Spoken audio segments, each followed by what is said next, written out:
Olá, sejam bem-vindos ao Descomplicando a Bíblia. Por aqui nós estudamos as Escrituras, a Palavra de Deus e procuramos viver segundo os ensinamentos que Jesus deixou para nós por meio dos seus discípulos, dos evangelhos que foram escritos e das cartas, assim como também a Torá, os livros do Antigo Testamento, reconhecendo que eles todos apontam para o Filho de Deus, para o próprio Cristo. Então vamos lá, eu quero ler com vocês hoje Neemias, nós estamos lendo iremos ler o capítulo 7, procurar aprender aqui algumas lições do comportamento, da postura de Neemias, da história dele, que ele mesmo ali relatou como se fosse um diário de bordo. Então convido você a fazer a sua leitura, ter o seu momento, seu devocional, as suas orações. Em nada os vídeos aqui do canal Descomplicando a Bíblia substituem os seus momentos com Deus. Mas a ideia aqui é incentivar você a fazer as suas leituras e compartilhar um pouquinho do que eu tenho aprendido nos meus devocionais. Então eu convido você a pegar a sua Bíblia para a gente ler aqui e tirar algumas lições rapidamente. Depois de construída a muralha e colocados os portões no seu lugar, estabelecidos os porteiros, os cantores e os levitas, eu nomeei Anani, meu irmão, e Ananias, comandante da fortaleza, para que cuidassem da segurança de Jerusalém. Então, olha só, uma pausa rapidamente. Eles concluíram a obra, terminaram a construção, ergueram os muros, colocaram os portões nos seus devidos lugares. E o que Neemias está relatando aqui para nós agora? Que não bastando isso, ele levantou ali pessoas para ficarem responsáveis pela segurança do lugar. Ananias era um homem fiel e temente a Deus, mais do que muitos outros. E eu lhes disse: os portões de Jerusalém não devem ser abertos antes que o sol faça sentir o seu calor. E os portões devem ser fechados e trancados enquanto os guardas ainda estão ali. Escolham guardas entre os moradores de Jerusalém, alguns para que fiquem nos postos de guarda e outros para que fiquem em frente das suas próprias casas. A cidade era espaçosa e grande, mas havia pouca gente nela e as casas ainda não haviam sido reconstruídas. O que Neemias está contando aqui? Ele está apontando para uma fragilidade da cidade. Então ali os muros foram reconstruídos, ok, mas ainda tinha espaço vago, ou seja, não estava totalmente ocupada. E vocês sabem, quando um terreno não é ocupado, a chance de ser atacado, de sofrer saques, invasão, é muito maior. Então Neemias estava preocupado com Jerusalém, com a sua segurança, e ele queria que isso fosse olhado com zelo. Por isso que ele escolheu homens de Deus, tementes ao Senhor, preocupados com as coisas do Senhor, para ficar ali de prontidão. E olha só, não apenas com relação aos muros, mas também a própria casa de cada pessoa. É como se fosse ali um patrulhamento. Naqueles tempos, nós não temos e não tínhamos polícia, né, gente? Então, nós estamos falando ali de algo que precisou ser incentivado e orientado pela própria liderança de Neemias. Olha, levante pessoas para fazer vigia, fazer vigilância, porque a cidade é grande e ainda há muitos espaços, ela ainda precisa ser ocupada. Então, isso aqui é um zelo de Neemias, uma vigilância, um cuidado com as coisas de Deus, com a própria cidade ali do povo de Deus. No versículo 5 diz assim: então o meu Deus me pôs no coração que ajuntasse os nobres, os magistrados e o povo para registrar as genealogias. Achei o livro da genealogia dos que foram os primeiros a voltar do cativeiro, e nele estava escrito: estes são os filhos da província que voltaram do cativeiro, do meio dos exilados que Nabucodonosor, rei da Babilônia, tinha levado para lá. Eles voltaram para Jerusalém e para Judá, cada um para a sua cidade. E vieram com Zorobabel, Jesua, Neemias, Azarias, Ramias, Naamani, Mordecai, Bilzã, Misperete, Bivgai, Neum e Baná. Eis o número dos homens do povo de Israel. Neemias está fazendo a leitura aqui, gente, de um documento. E nós já conversamos sobre isso, sobre essa liderança zelosa de Neemias e sobre esse relato documental do que estava acontecendo ali. Então, era importante isso aqui para o povo de Israel, deixar registrado e documentado as pessoas, o nome, as famílias e a quantidade. Nós estamos falando aqui de uma liderança política. Então você precisa ter um controle, precisa de um senso, de uma organização do povo. E Neemias fez isso com muito zelo. Nós falamos aqui bastante sobre essa liderança humanizada, que Neemias não estava ali pensando nos seus próprios interesses. Ele estava preocupado com o zelo do povo, com o cuidado da história de Israel, com o cuidado da cultura, dos costumes, tudo aquilo importava. E quando nós vemos esses relatos tão detalhados, eu não vou ler aqui para vocês porque é muito grande, mas ele fala sobre, eu vou só ler um trechinho para vocês terem uma ideia. No versículo 8 diz assim: os filhos de Parós, 2.172, os filhos de Cefatias, 372 e assim por diante. Gente, ele dá o nome e a quantidade de forma específica, e isso vem aí como uma documentação para a história de Israel, para eles terem uma ideia do que aconteceu nessa época, quem foram as pessoas, e isso ajuda até mesmo, por exemplo, as pessoas se orientarem mais para frente, as próximas gerações, a sua genealogia, suas descendências, de onde vem, o que aconteceu com a sua família, com a sua história. Olha o zelo e o cuidado dele pensando a posteridade. Neemias estava além do seu tempo, ele não estava preocupado ali apenas em fama, glória, olha, eu reconstruí, olha ali a minha... Não, ele estava preocupado com um legado, com algo que ficaria para a posteridade. E Neemias foi muito zeloso com isso. E essa descrição vai até o versículo 65, aí falando de homens, representantes de famílias e os seus filhos. E aí você tem descrição dos cantores, dos levitas, dos sacerdotes, bem detalhado quem era o nome e a quantidade de pessoas ali que estavam sobre a sua liderança ou estavam debaixo da sua casa. No versículo 66 diz assim: toda esta congregação junta era de 42.360, além dos seus servos e das suas servas, que era 7.337. Havia também 245 cantores e cantoras. Os seus cavalos eram 735 e os jumentos 6.720. Alguns dos chefes das famílias contribuíram para a obra. O governador deu para o tesouro 8,4 kg de ouro, 50 bacias e 530 vestes sacerdotais. E alguns mais dos chefes das famílias deram para o tesouro da obra 168 quilos de ouro e 1.300 quilos de prata. O que o restante do povo deu foram 168 quilos de ouro, 1.200 quilos de prata e 67 vestes sacerdotais. Os sacerdotes, os levitas, os porteiros, os cantores, alguns do povo, os servidores do templo e todo Israel moravam nas suas cidades. Olha só a riqueza de detalhes aqui da documentação de Neemias, a preocupação dele em deixar bem anotadinho tudo que foi juntado. Você tem ali uma mordomia, uma excelência da parte de Neemias de dar um feedback, como nós chamamos nos dias de hoje, um retorno, uma transparência do que eles receberam e do que eles empenharam ali para reconstruir os muros, para o cuidado da cidade. Aqui é uma documentação de alguém que cuida e administra um recurso que não é dele, mas do povo. Isso é honesto, gente, muito importante. Quando nós pensamos, por exemplo, nas comunidades, nas finanças das igrejas, essa transparência é muito importante.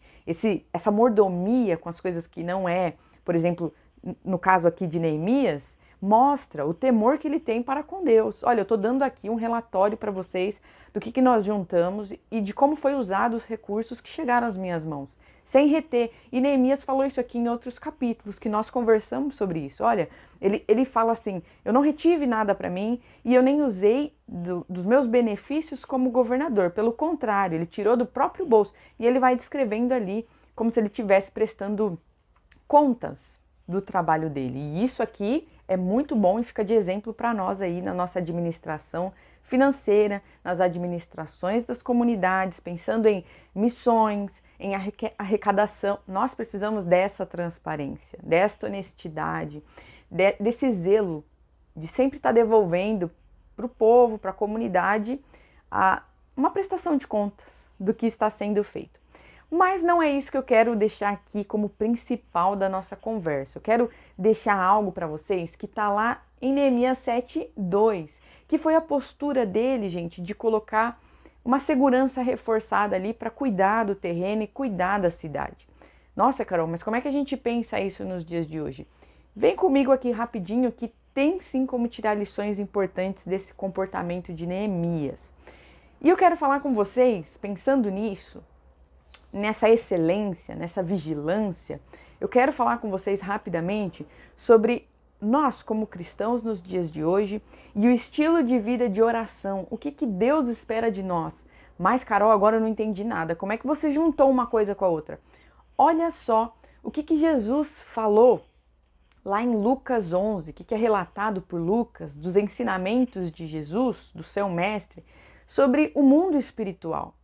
Jesus disse assim, Lucas 11, do 21 ao 22, quando o valente, bem armado, guarda a sua própria casa, todos os seus bens ficam em segurança. Mas se aparece alguém mais valente do que ele, vence-o, tirando-lhe a armadura em que confiava e reparte os seus despojos. Qual é o contexto aqui? Do que Jesus está falando? Jesus, neste caso aqui, ele está respondendo e está ensinando seus discípulos diante de um questionamento das lideranças religiosas. Jesus expulsava demônios e deu essa autoridade para os seus discípulos também.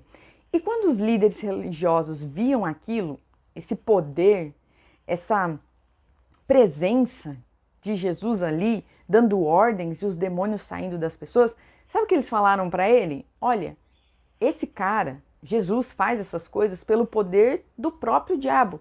Ou seja, essa ordem que ele dá porque ele está a favor e a serviço do endemoniado, daquele que possui aquela pessoa. E Jesus falou assim, não. E ele dá essa lição aqui explicando. O que ele quer dizer aqui? Ele diz assim, eu sou autoridade maior. Quando chega uma autoridade maior, nós estamos falando de coisas... Jesus está explicando aqui sobre coisas espirituais.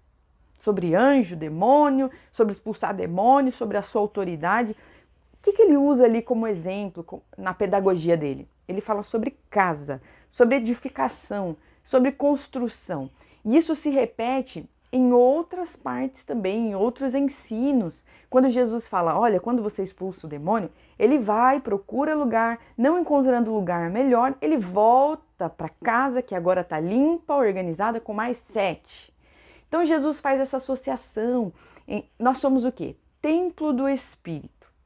Nós somos casa de Deus. Então o corpo humano, as coisas espirituais, elas são explicadas por Jesus nas cartas de Paulo, associando com construções, com edificações. Se nós olharmos no Antigo Testamento, nós vamos ver isso também. Ezequiel traz uma descrição linda do que é ser um profeta e da sua responsabilidade. Está lá em Ezequiel 33 e eu convido você a ler. E ele fala que o profeta, cuidar das coisas espirituais, é como um atalaia, como um vigilante que sobe numa torre. Olha aí, mais uma vez a pedagogia sendo utilizada, essa ilustração de edificação, de prédios. Jesus, quando fala assim, ó, ele quer explicar sobre quando estamos firmados nos seus ensinamentos. Ele fala assim, ó, quando uma casa é construída na rocha, eu sou a rocha, Jesus é a rocha, e a nossa casa, nós somos edificados nele. Aí vem o temporal, vem chuva e não cai. Agora, quando uma casa é edificada na areia, ou seja, em qualquer outra coisa que não em Cristo, ali rapidamente aquilo se esfarela, aquilo cai, aquilo é frágil.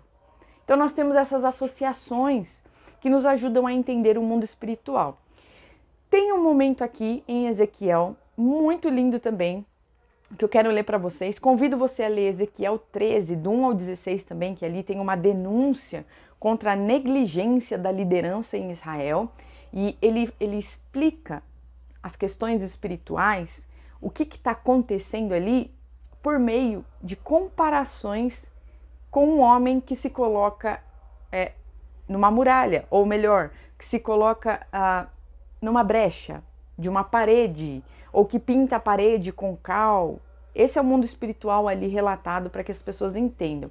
Mas eu quero ler para vocês Ezequiel 22, do 30 ao 31, que diz assim: procurei entre eles um homem, aqui Ezequiel novamente falando por Deus, em nome de Deus, e acusando as lideranças e especialmente os profetas. Procurei entre eles um homem que reconstruísse a muralha e se colocasse na brecha diante de mim, a favor desta terra, para que eu não a destruísse, mas não encontrei ninguém. Por isso, derramarei sobre eles a minha indignação e com o fogo do meu furor os consumirei. Farei cair sobre a casa deles o castigo que os seus atos merecem. O que Deus está aqui falando por meio de Ezequiel? Ele está dizendo assim: olha só, liderança, vocês eram responsáveis por fazer essa intermediação entre mim e o povo, e vocês estão falhando nisso. Vocês deveriam reconstruir esses muros, essa vigilância espiritual, esse clamor, essa proteção espiritual do povo, esse alerta sempre que há perigo, anunciando isso, mas vocês falharam nessa missão. Essas são as palavras de Deus, e ele se utiliza do muro, da muralha, como uma ilustração para mostrar como o povo está vulnerável ao inimigo, aos povos, à idolatria, ao pecado, por falta de vigilância e de prontidão dos profetas que anunciavam e denunciavam para o povo coisas espirituais. Então, para fechar com vocês, dando esse aí pano de fundo, tentando explicar aqui essa relação entre mundo espiritual e a utilização dessa simbologia aí, dessa didática que associa mundo espiritual com prédios e muralhas e casa, de forma a falar que os profetas no Antigo Testamento eram aqueles que deveriam se colocar nas brechas, ou seja, estar ali diante de Deus, clamando e intercedendo. Eu quero trazer para vocês a nossa responsabilidade como cristãos nos dias de hoje. E o que o Senhor espera de nós a partir da responsabilidade que a nós é empenhada. Lá em 1 Pedro 2,9 diz assim: vocês são geração eleita, sacerdócio real, nação santa, povo exclusivo de Deus, para anunciar as grandezas daquele que os chamou das trevas para a sua maravilhosa luz. E o que Pedro está dizendo aqui? Quero destacar isso aqui para vocês. Vocês são sacerdócio real. No Antigo Testamento, gente, a comunicação de Deus com o povo era feita por alguns poucos da casa de Arão. Então, os sacerdotes e o sumo sacerdote eram aqueles que adentravam no tabernáculo para fazer a expiação do povo, para fazer a entrega de sacrifício. Eles cuidavam dessa parte, da intermediação entre Deus e o povo de Israel. Isso no Antigo Testamento. No Novo Testamento, se você for ler lá em Hebreus, você vai ver um relato também muito lindo sobre o sumo sacerdote, que é Cristo Jesus, e como por meio do seu sangue nós somos lavados, redimidos do pecado. Assim como o cordeirinho lá no Antigo Testamento era sacrificado para a expiação do pecado do povo, para justificação, para purificação do povo, Jesus é o Cordeiro de Deus que, por meio do seu sacrifício e do seu sangue, nos redime e nos purifica do pecado, de forma que nós, aqui como Pedro nos ensina, nos tornamos sacerdotes, enquanto que Cristo é o sumo sacerdote que está à direita de Deus Pai, intercedendo por nós. Então, tudo que aconteceu lá no Antigo Testamento era uma ilustração e um apontamento de uma verdade espiritual que nós vivemos nos dias de hoje. Jesus é o nosso sumo sacerdote e nós somos sacerdotes. Dele significa que todos nós, por meio do sangue do Filho, quando nós professamos fé em Jesus e andamos segundo os teus ensinamentos, nós somos lavados da nossa culpa e temos acesso a Deus, ao Deus Pai, à presença de Deus. Que coisa linda e maravilhosa! E aí eu quero trazer isso para vocês. Cabe a mim, cabe a você, cabe a cada um dos filhos de Deus, da igreja, estar na brecha, em oração. É isso que o Senhor espera de nós. Todos nós somos chamados para viver na presença de Deus, para andar com Deus, para orar ao Senhor, para entregar o nosso louvor, a nossa oferta para Ele. Nós não precisamos que ninguém faça isso por nós. Quem faz essa intermediação, como Paulo ensina a Timóteo, é Cristo.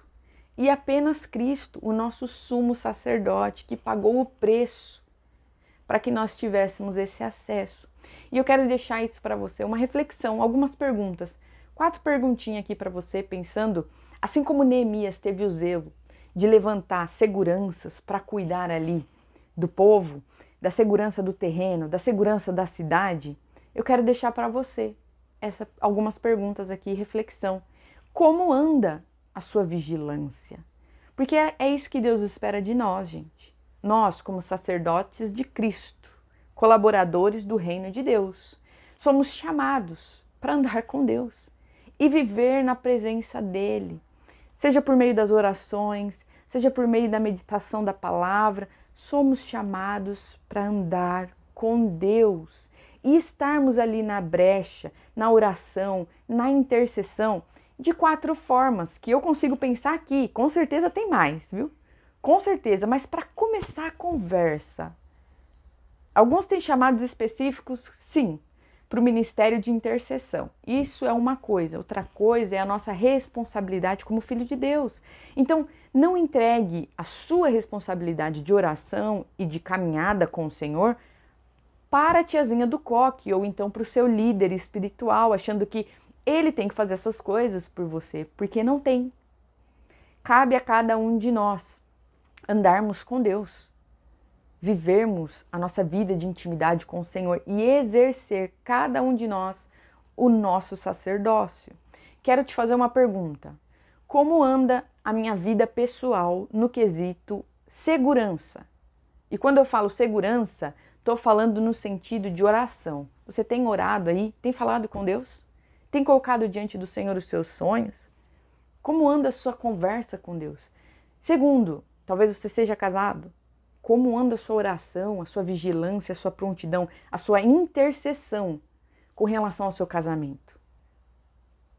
Porque muitas vezes, gente, nós como seres humanos, nós temos uma facilidade para encontrar problema, para ver as coisas que estão dando errado, para reclamar, para focar no erro. Só que nós precisamos entender que há todo um contexto espiritual e nós somos responsáveis por orar pelos nossos relacionamentos. Você, se é homem, orando pela sua esposa, você, esposa, orando pelo seu esposo. Tudo começa daí. Tudo começa da nossa oração, da intercessão. Tá ruim? Ora, clama, intercede, guerreia. Porque a nossa batalha, como Paulo ensina, não é contra a carne e contra a sangue, é contra principados e potestades nas regiões celestiais. Hoje em dia nós não temos aí, não como no Antigo Testamento, né? Lá relatado, nós não vivemos de forma belicosa como alguns milênios atrás. Nós não somos mais povos culturalmente guerreiros, não desta forma como era antigamente. Mas nós podemos pegar essas lições, como Neemias, e aplicar para a vida espiritual, a partir do que nós desfrutamos hoje por causa de Cristo. E Neemias foi um grande líder porque ele foi vigilante. Lembra que nós conversamos sobre isso? Que ele dormia de um olho aberto e o outro fechado? Eles trabalhavam, gente, segurando a espada na cintura e a outra reconstruindo o muro. Eles estavam atentos porque havia perigo.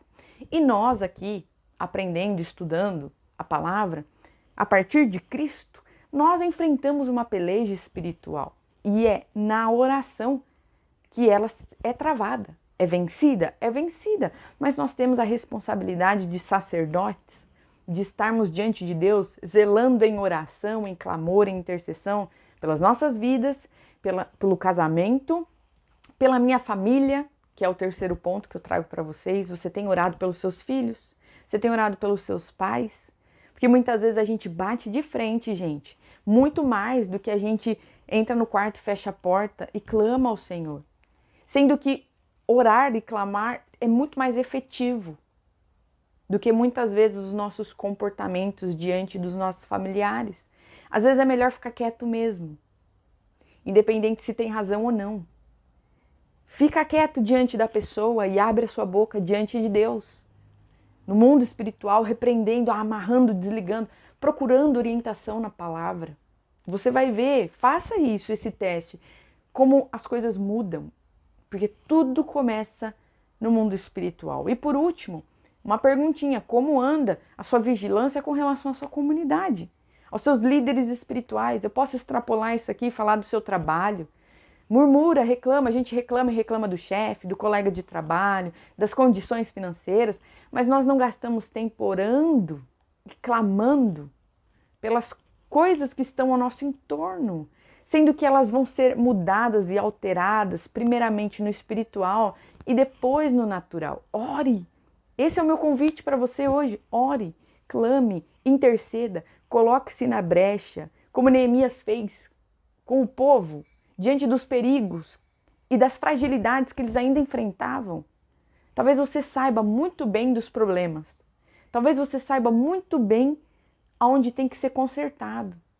Mas as coisas só vão começar a mudar, gente, quando nós entendermos a nossa responsabilidade espiritual, nossa identidade de filhos de Deus e sacerdotes aqui na terra.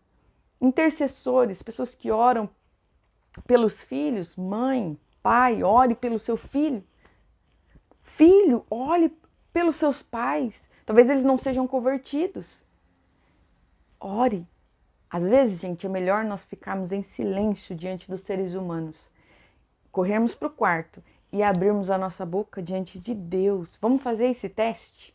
Vamos fazer isso? Fechar mais a boquinha com relação às pessoas, aquilo que a gente não concorda, a murmuração, ao negativismo, amaldiçoando, lançando palavras de morte. Vamos fechar um pouquinho a boca nesse sentido e vamos correr para os pés de Jesus e abrir diante de Deus e falar tudo aquilo que precisa ser dito de forma sincera, honesta e procurando aprender com o Senhor? Esse é meu convite para vocês hoje. Espero que o vídeo tenha abençoado e te incentivado a ir para esse lugar de oração que Deus nos espera. Por que Ele nos espera? Porque Ele nos chama. E Ele deixou isso para nós. Jesus é o sumo sacerdote, nós somos os seus sacerdotes e somos chamados por Deus para estar na presença dEle, adorando, louvando, agradecendo, vivendo uma linda amizade, intercedendo e pelejando espiritualmente. Deus abençoe vocês e até o próximo vídeo.